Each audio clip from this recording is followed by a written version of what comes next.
taking the psychology of people into investors and potentially into financial planners.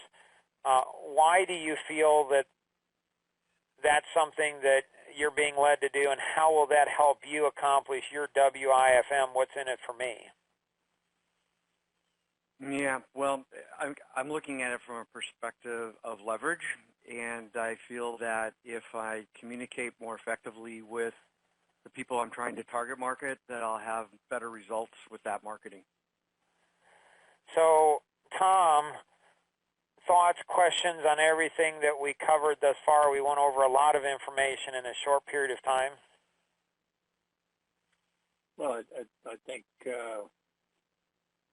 everything we've talked about is really just about people understanding what their outcome is, what are they, in this case, in terms of money, what are you looking to make, and then applying the principles on each one of leverage and personality masteries and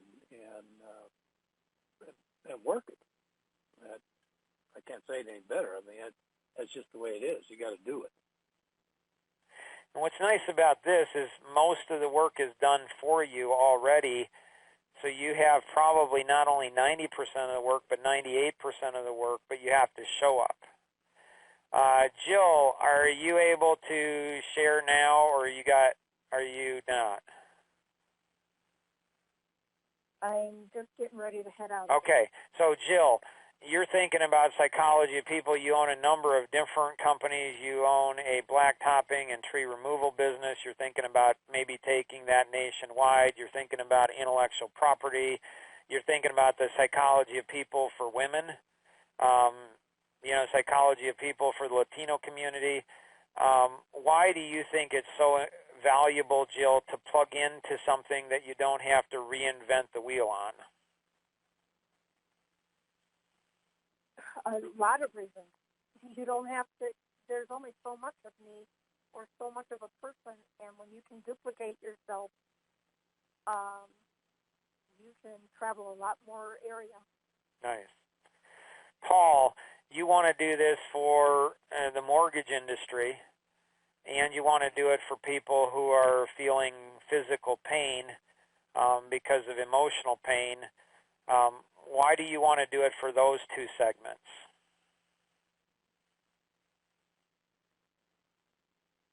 The big part of the psychology of people, or what we started with, was passion. And, I'm one of those people that believes it's really hard to fake passion.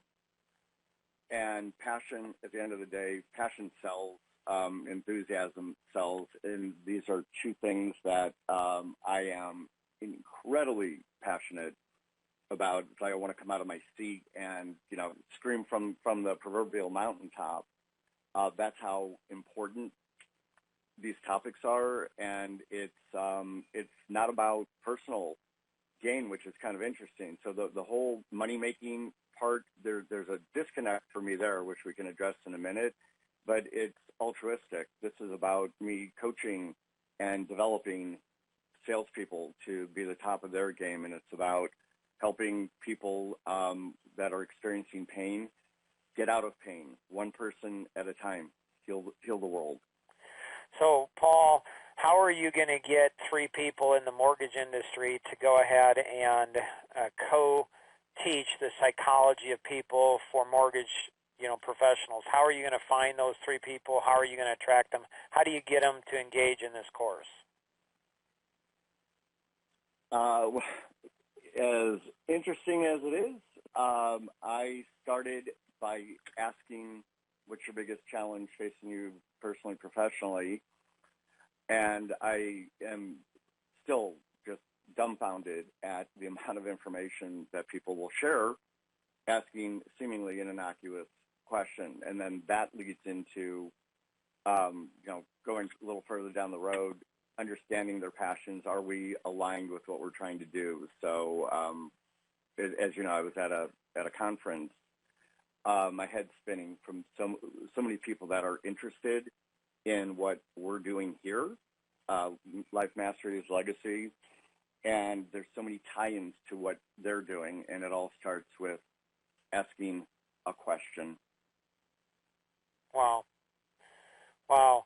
Tom, I've been talking with Bev, and I asked Bev the same question I asked you, 12 years ago or whatever. And Bev, any interest in, writing a book, co-authoring a book? And this is what I don't think she'd mind me sharing. She said, a book would be my dream. Focus on passions and purpose come to mind, highlighting the value of education in general to help self and others, and financial literacy more specifically, with an inspirational focus for women on how to grow wealth over a lifetime in real estate and how it can, from a foundational level, create financial security for them. How's that for a conversational topic? I'm intrigued beyond compare with your lifetime paradigm site, and eager to read and explore it much more. That's Bev.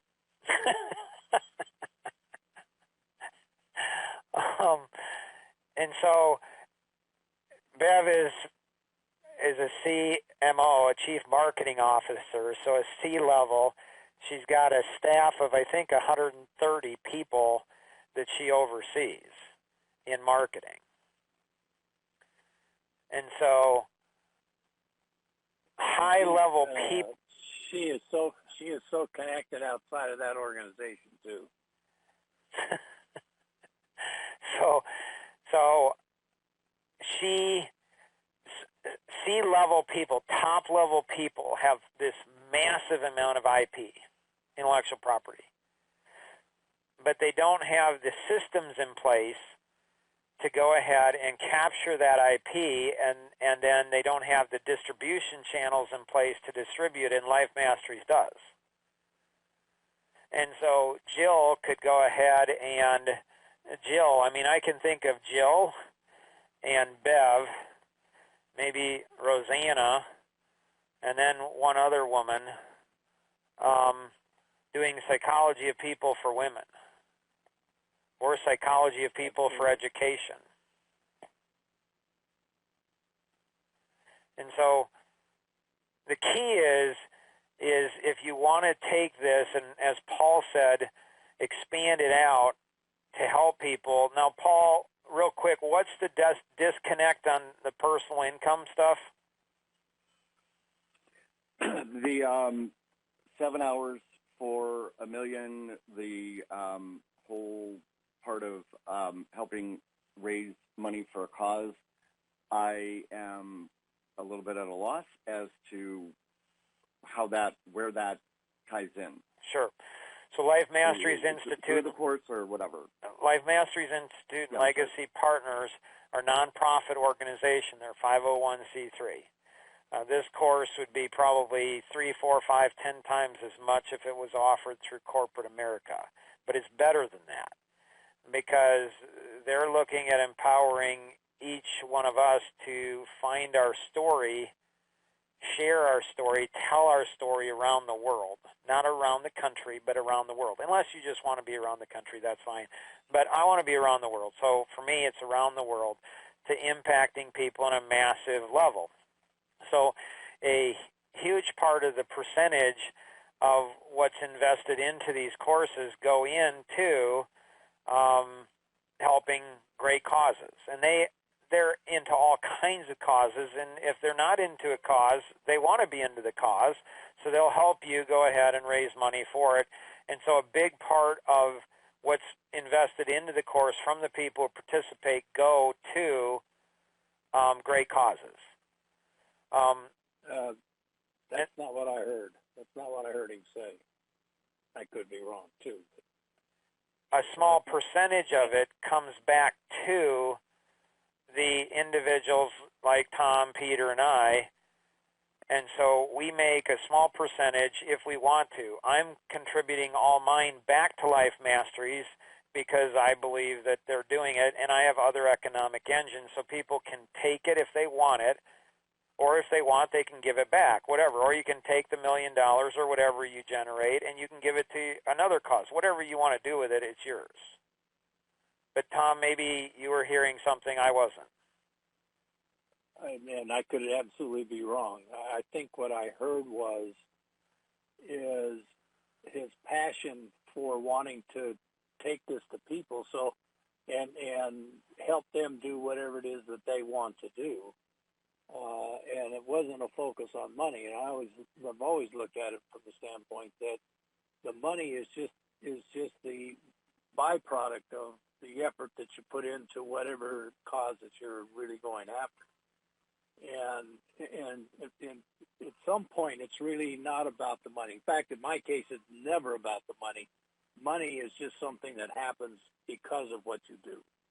It's the outcome. Does that help, could have been 100% Paul? off too. No, Tom, correct. Mark, correct. So yeah, I mean, the focus is on helping. So what the disconnect simply is, and Mark, we could take this offline, is I'm just not sure. So if I keep helping people, it's kind of that whole paradigm, help people achieve their dreams, they'll in turn help you achieve your dreams. I just don't understand the economics part of it. I get the life masteries, and you and I can take this offline because we need to catch up from the weekend anyway, so I don't want to take up this time. And it's Dr. Schreck. So tell us about him and why you're going to be and probably having him go through the course to help people understand that they have people, or we have people, the network has people that will go ahead and teach a course. Why do you feel that he ought to go through the course, The Psychology of People for Healing of Pain? Maybe that's the title of it, something like that. Why do you believe so strongly in what he does and what his mission and vision is? Because it's kind of like what Tom was alluding to. He is not money motivated. He doesn't do this because it's a $1 trillion, big pharma industry. He's doing this because he's passionate about having experienced pain, understanding it, and getting cured is what set him on his life's mission. And this is his life's mission. And the missing piece I kind of feel for him is not just understanding people and, symptoms of pain, but understanding people in general, more businessy focused.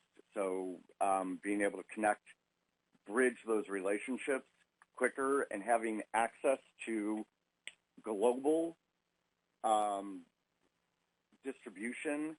So it's twofold. So he gets global recognition, awareness, and then we pick up a very credible, medical doctor, trained at Northwestern. And so it's a, win-win, oversimplifying, but his credibility and being added to, the success stories, plus then his ability to trade that in for a massive audience is you can't buy your way into this. Nice. Randy, questions, thoughts you have?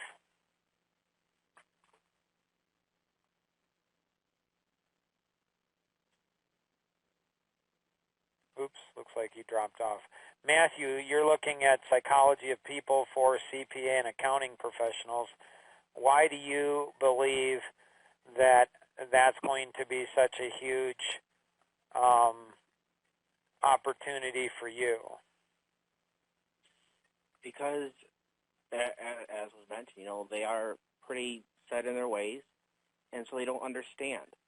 You're talking about onboarding, where, hey, if they can build a good team, that can make them even more money. There's onboarding of employees, of clients, making the onboarding of client process simpler, you'll save hundreds of dollars. So I think it could be a big success to help them save money and help me make money. Nice. Peter, thoughts? Paban, any thoughts, Peter, you have? Questions? Obviously I'm trying to catch up and understand, but I see that, understanding how people think and how they're motivated can really be beneficial in kind of helping, to guide, more than anything, if you're building a team, it's kind of instrumental in helping, kind of maximize strengths and minimize weaknesses in teams. And just knowing how to address their personalities. I mean, I went through one of your earlier courses several years ago, and it's always been really helpful when I'm talking to somebody, a customer, and just trying to identify one of the different personality types. I mean, is he, is it more analytical or type of personality? Because you better get your facts straight, when you're addressing them, or you're going to lose credibility instantly. So in the three kind of roles in my life right now that are kind of priority, or probably, I think I told you I just became the chairperson for a board for a local charity.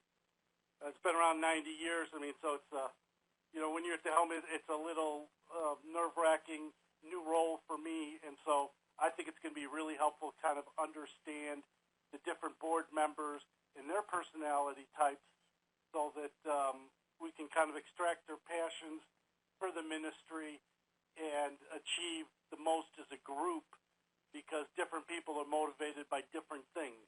And so knowing and understanding it, and then my role as a consultant, obviously understanding the clients and investors and partners and what they're looking for out of the relationship, et cetera, helps you kind of address their needs, in a particular way. And then, family, obviously with my wife and children. I got two adult boys, or recent adult boys, so like 20 and 22. So I see this as being really helpful in helping them, understand it early on in their careers and mastering it.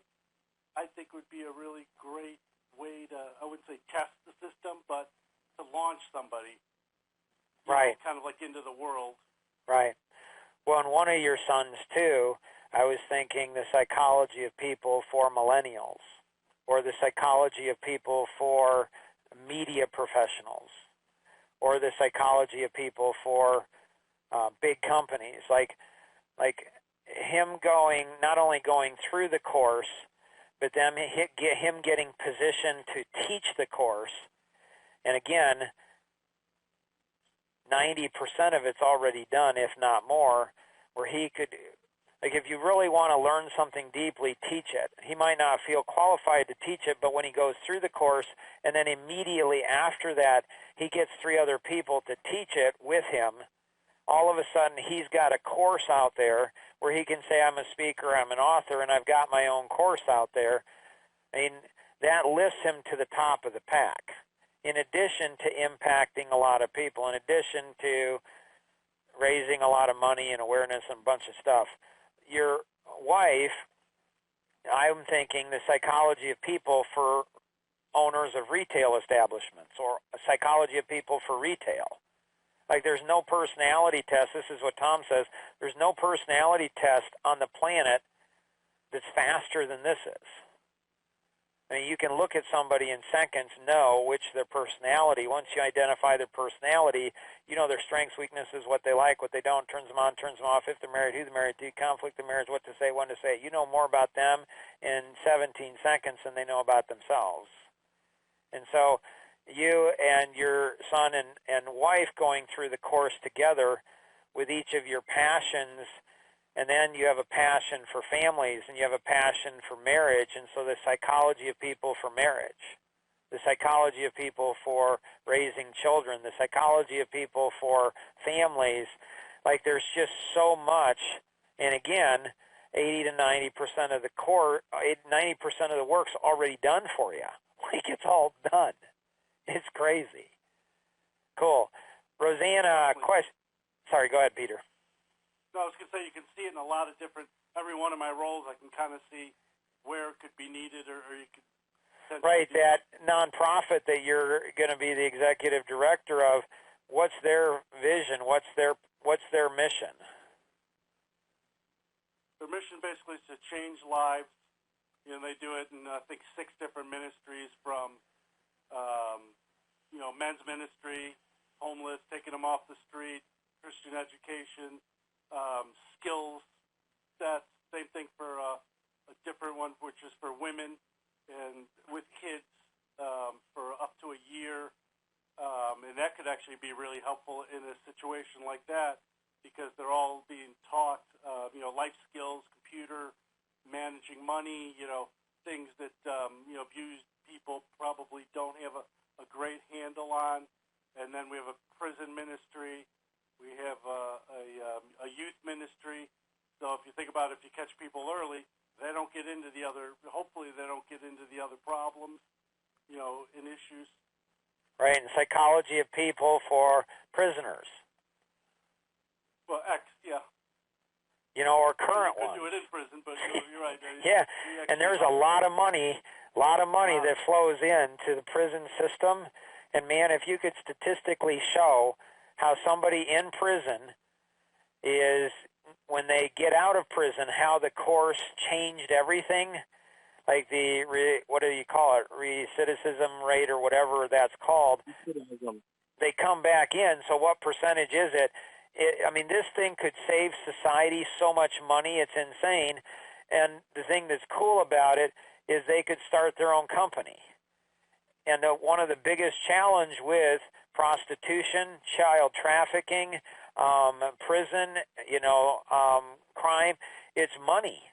So people don't know how to make money.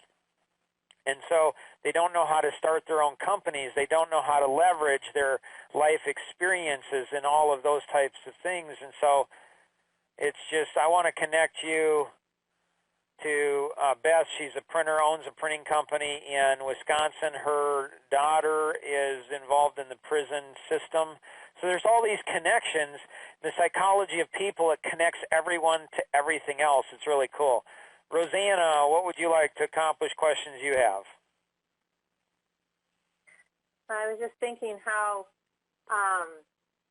this could help many businesses if they had a start where they started out knowing the personalities of the people they're working with so they could work together and they could be put in the strength of their own business.